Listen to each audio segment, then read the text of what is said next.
Alright, this is my 2014 Pioneer 704. Have a nice load of wood here.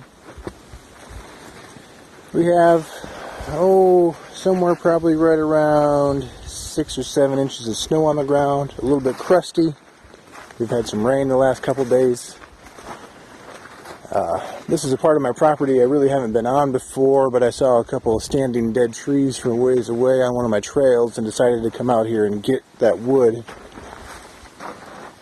The Pioneer got out here just fine. I only used four-wheel drive, not four-wheel drive diff lock. I think the Pioneer steers really well with the four-wheel drive engaged. I've been in some side-by-sides. When you put it in four-wheel drive, it's noticeable that you're in four-wheel drive. Whereas the Pioneer, I don't think it's actually very detectable at all. It handles really well, stays nimble, easy to turn, one-handed operation on the steering wheel when it's still in four-wheel drive. Now, if you kick that up to diff lock, it's going to be a bit of a struggle. I'd say it's 3 or 4 times harder to steer. Anyway, this wood here it's pretty dry. It's probably been dead for a few years. The bark's off most of it. So it's not what I'd consider to be an extremely heavy load. I have some 28-inch bighorns on here. And I don't know if you can make out, probably about 2.5 inches off of the snowpack on the ground right here. So maybe there's more than 67 inches. The trail I'm going to take back when I start up here, I've never been on before. It's going to be virgin territory. Somewhat of a concern because I just noticed some barbed wire fence where I came through to get to this spot. I don't want to get tangled up in anything or, find a big hole or some rocks and gouge up the bottom, injure anything. Anyway, I'll start her up, and excuse me if I have to put her in reverse a couple times to get out of here because, again, I haven't been back to this spot before.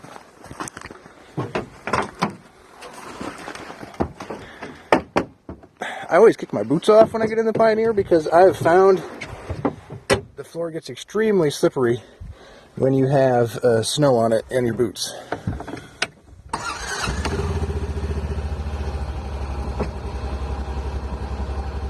The motor isn't too awful loud.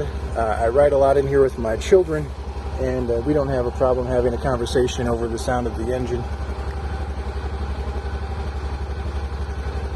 I'll let her warm up for just a minute. It's about 27 degrees out right now, so she's been sitting here for a little while. Let the oil circulate.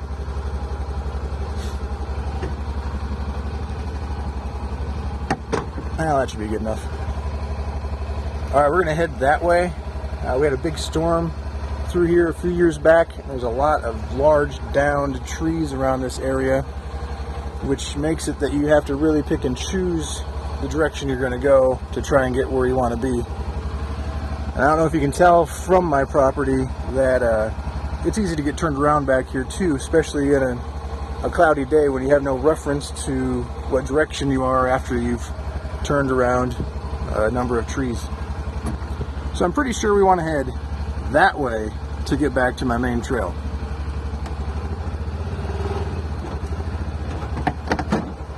Still headed in reverse.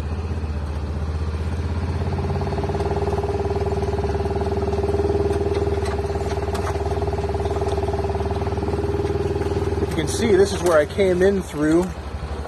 There's quite a big rock right there. I straddled it as I came across. So the Pioneer has decent clearance. I believe it's 10.7 inches factory. You add in some 28-inch tires, you probably add another 1.5 inches to that depending on the actual tire size. Some of them don't really measure up to what they say they are. Now we're crawling up on something now. Looks like a couple trees. I see a couple in front of me.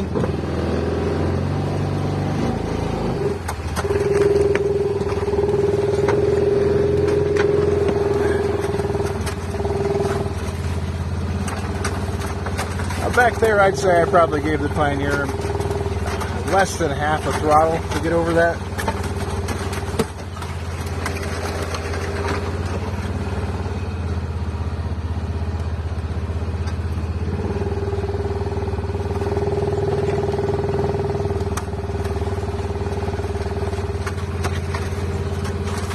quite a bit of little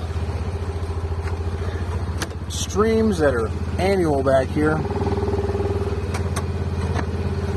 Makes for a lot of small dry creek beds and gullies, which can make it difficult for getting some vehicles in and out of here if you don't have enough clearance.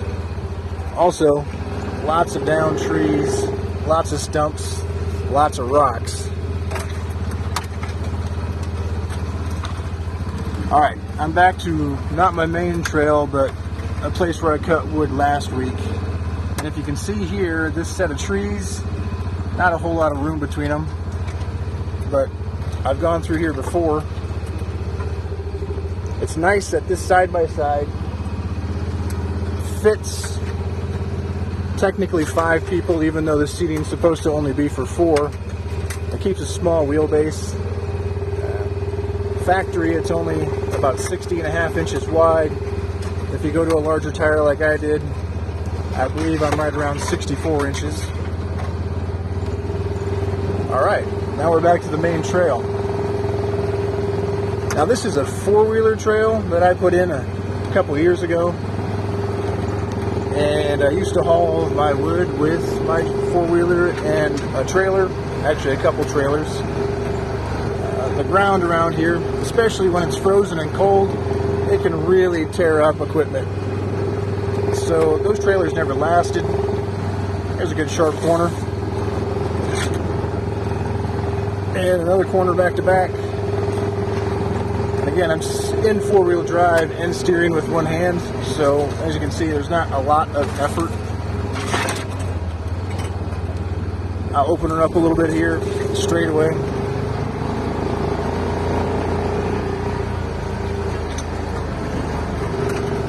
I've seen some people on forums say that the Pioneer had a hard time with 4 people in it, going over obstacles or up small inclines. They thought it bogged down. I have to say I have more weight in here, being about 300 pounds myself, and I'd say probably 500 pounds of wood in the back. It doesn't have any problems. Now if you've noticed, well, I'm driving a little more aggressively now, but when we were going through the snow, again, it wasn't very high RPMs. Not much throttle at all to get through that stuff. A lot of people say the Pioneer is underpowered when compared to other side-by-sides. You know, I can't disagree that there's less power in the Pioneer. But it's also about how you use it. And it puts it to the ground rather well.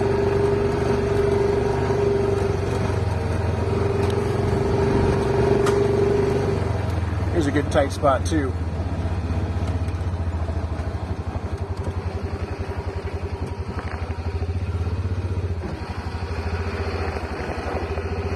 Sorry about being upside down there for a second. Anyway, that's a little bit of a test ride with a Pioneer 704. I hope you enjoyed it. Sorry for the shoddy camera work, but it is just my cell phone.